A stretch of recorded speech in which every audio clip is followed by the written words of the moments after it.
27 октября в Сухуме прошли рейдовые мероприятия. Рейд проходил при участии сотрудников всех территориальных подразделений оперативных служб Центрального аппарата МВД под руководством вице-премьера, министра внутренних дел Роберта Кют, заместителя министра Беслана Чкадуа при силовом сопровождении СОБРа.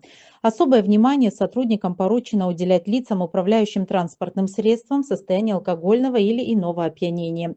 Всего в ходе рейда силами госавтоинспекции Центрального аппарата УГАИ и районных подразделений было выявлено 7 водителей, управлявших транспортным средством в нетрезвом состоянии. 14 машин были поставлены на штрафстоянку за различные нарушения. На месте было растонировано более 40 автомобилей.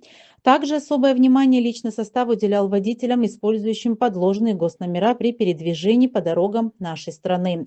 По итогам рейда было составлено 287 протоколов об административных правонарушениях.